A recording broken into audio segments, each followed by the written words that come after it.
I was a 38-year-old college professor, and I taught art, and I had taken a group of students and my wife, and we had gone around Europe, and we had just done a 3-week tour, and this was the next to the last day, and we were in Paris, and at 11 o'clock in the morning I had a perforation of my stomach. When this happened, the pain was the most acute pain I'd ever experienced in my life, and it just dropped me right down to the ground. And so I'm twisting and kicking and moaning and screaming and yelling around on the floor. And my wife called the desk, and they called an emergency service. A doctor came, and he called an ambulance because he knew what was wrong. And they took me about 8 miles across town to the public hospital, to the General Hospital of Paris, where I was taken into emergency, examined by 2 more doctors who knew exactly what was wrong with me, and then they took me away to the surgery hospital, which was a couple blocks away. And I was parked there because there wasn't any surgeon available to do the surgery. And so there I lay for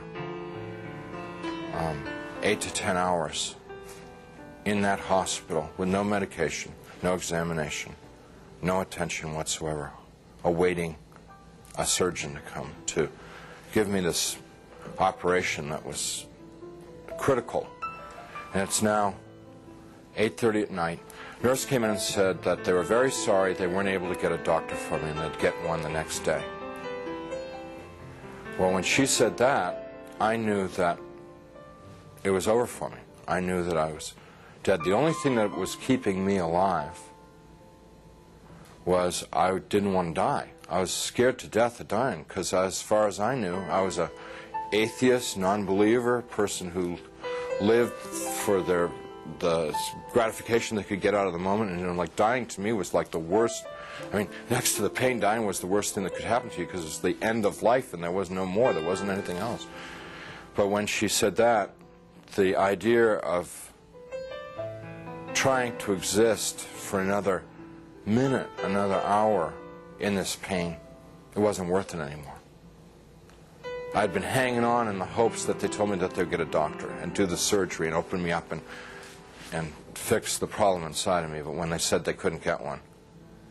So I said to my wife, it's time for us to say goodbye because I'm going to die now. And she got up and she put her arms around me. I'm lying in the bed, and she told me how much she loved me, and I told her how much I loved her, and this makes me really sad to think about this. And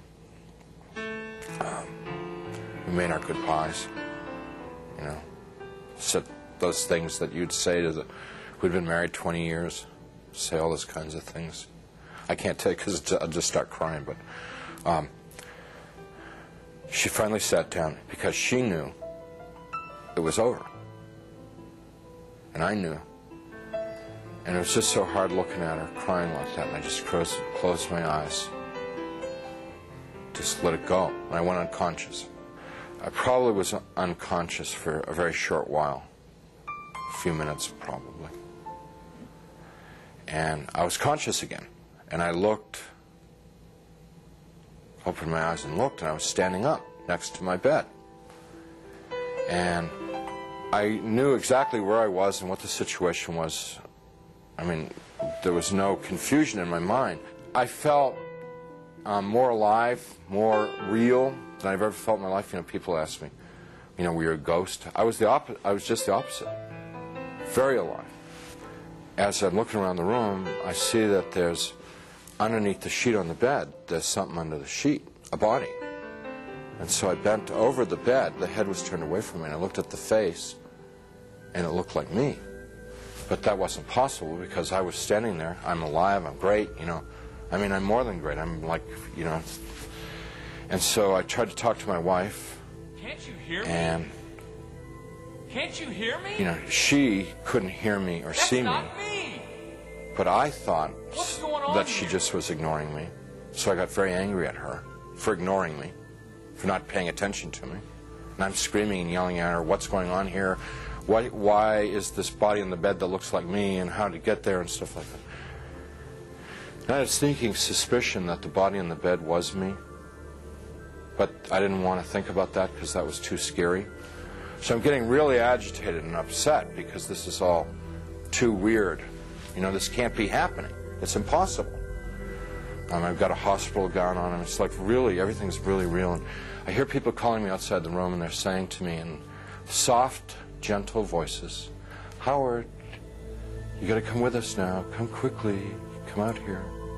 So I go over to the doorway of the room, and there's people out in the hallway, and they're the hallway's dank. It's gray. It's not light or dark. It's just gray, and they're all in grayness, and they're men and women, and what they're wearing might possibly be hospital uniforms.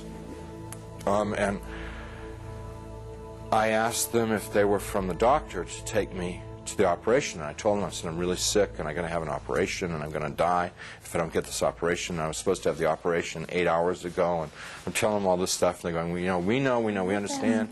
You know, you got to come quickly. Howard, come out here.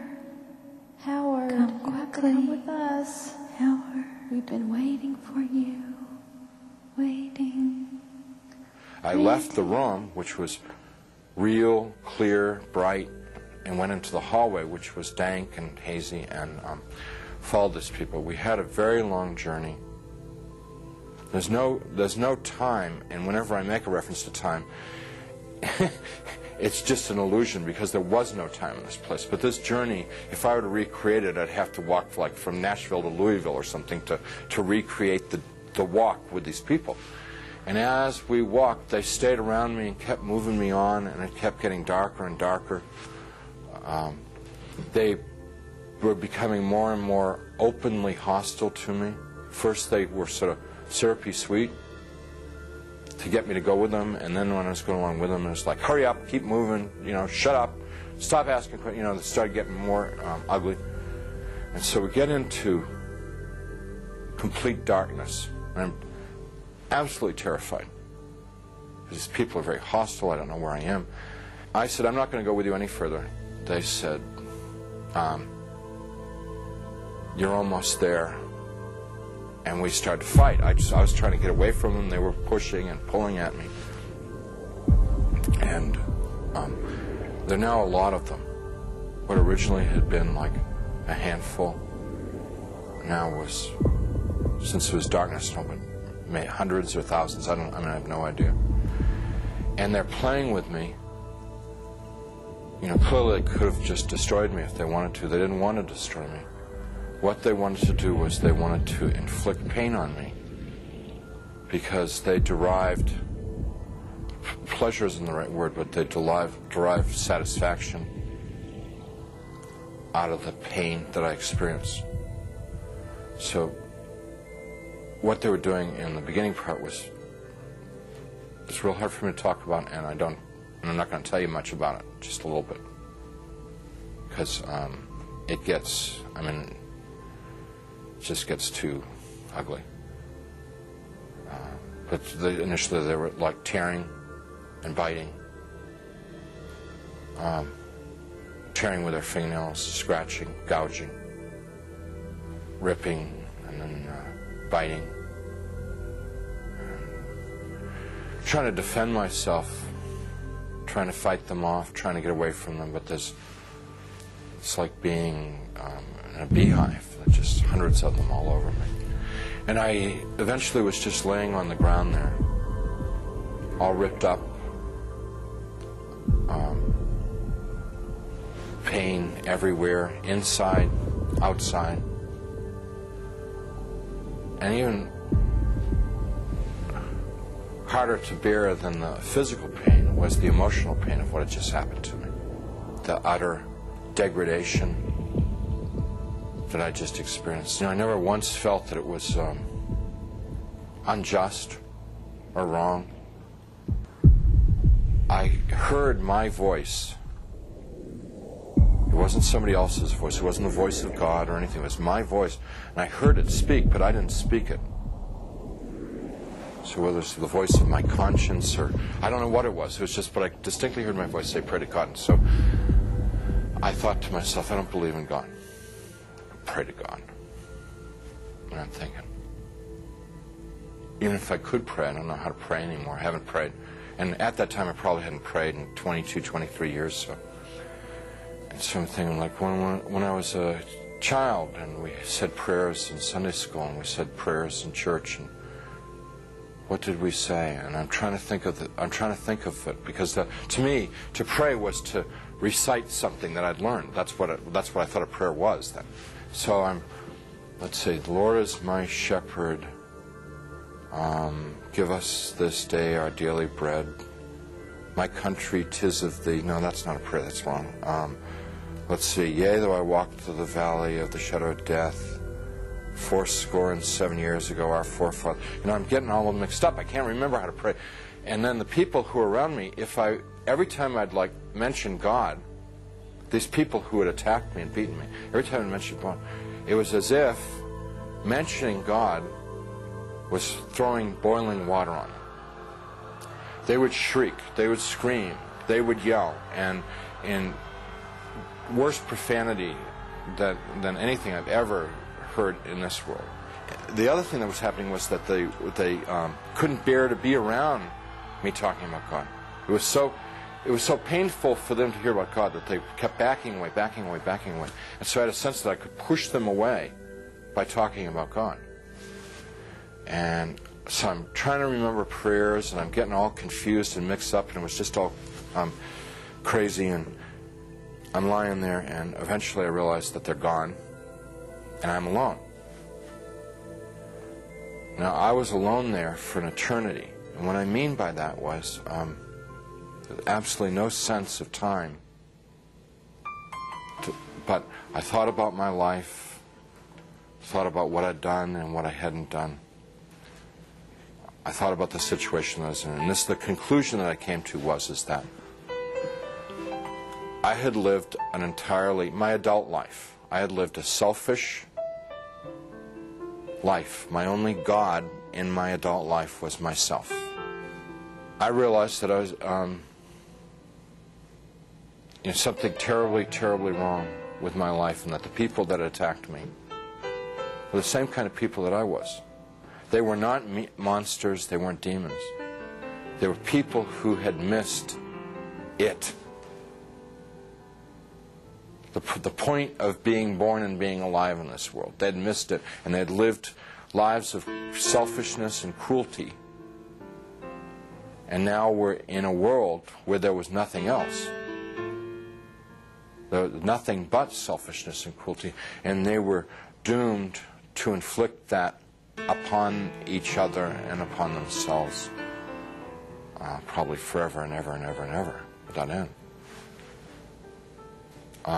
And now I was a part of it. And it seemed like, although I didn't want to be there, it seemed like probably the right place for me to be. There was a sense of this is what I deserve, because this is what I lived. You can't imagine how emotionally painful that was. And I'm lying there for time without end, thinking about my fate. And in the back of my mind comes up an image of myself as a child, sitting in a Sunday school classroom, singing, "Jesus Loves Me." I could hear in my mind, "Jesus loves me, la la la. Jesus loves me, la la." And as I recalled myself singing it and I could hear myself as a child singing it. More important than anything else was that I could feel it in my heart that there was a time in my life when I was young and innocent, when I believed in something good, when I believed in something other than myself, when I believed in someone who was all good, all powerful, who really, really cared about me. And I knew that I wanted that back, that which I had lost, that I'd thrown away, that I'd betrayed. I wanted that back. That I didn't know Jesus, but I wanted to know Jesus. I didn't know His love, but I wanted to know His love. I didn't know if He was real, but I wanted Him to be real. I mean, this was all just because I trusted that there was a time in my life that I had believed in something, and that I had known once as a child that it was true, and I wanted to trust that it was true. So I called out into the darkness, "Jesus, please save me." Please save me. And he came. He came. First, there was a tiny little speck of light in the darkness, and it very rapidly got bright. And the light became so bright that if it were in this world, it would have consumed me. It just would have fried me to a crisp. But it wasn't at all hot or dangerous there. The light just came upon me, and he reached down. He was in this light, and he reached down out of this light and gently started to pick me up. And in his light, I could see that I was gore and filth and wounds all over, and I looked like roadkill.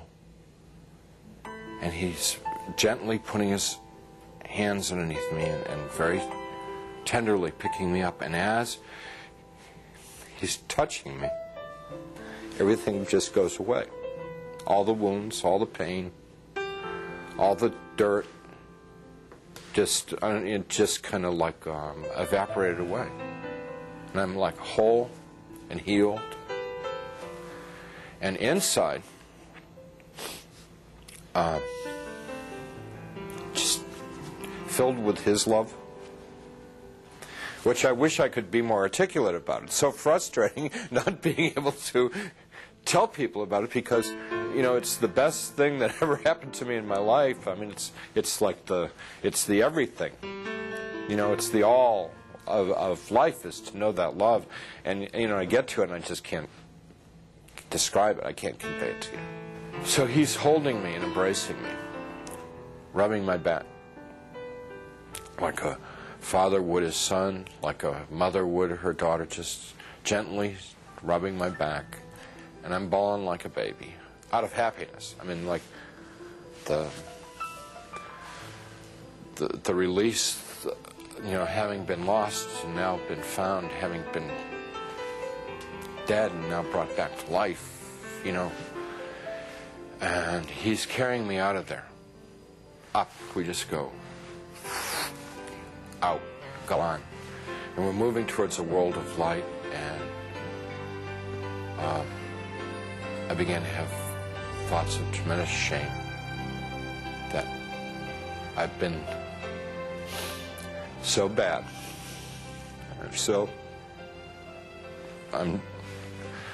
I thought of myself as dirt, garbage, filth.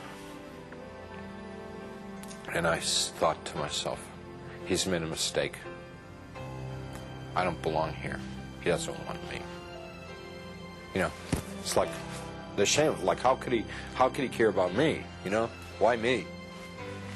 I'm bad. And we stopped. We weren't in hell. We weren't in heaven. We were in between. And we stopped.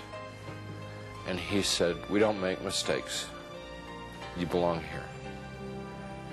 And we began to converse, and he was talking and telling me things, and he brought over some angels, and we went over my life from beginning to end.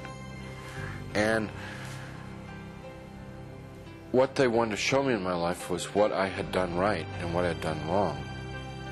And without going through my whole life story, it was real simple, real simple. When I had been a loving, kind person,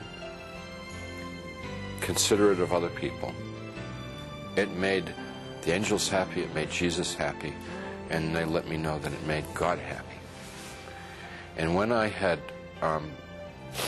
been selfish and manipulative, it made the angels unhappy, it made Jesus unhappy, and they let me know that it made God unhappy.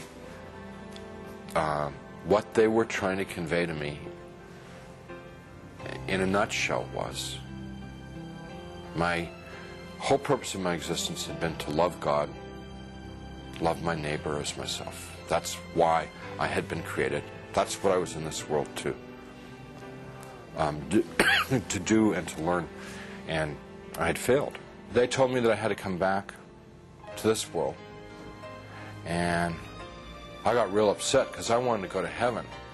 What they told me about heaven, it's like the most fun, most interesting. I mean, it's the most wonderful place. I mean, everybody would want to go to heaven, and I wanted to get there. And they said that I wasn't ready, I wasn't fit, that it wasn't my time to go to heaven. It was my time to come back to this world and try and live the way that God wanted me to live, the way God had created me to live in the first place. I told them, Jesus and the angels, that I couldn't live in this world without them.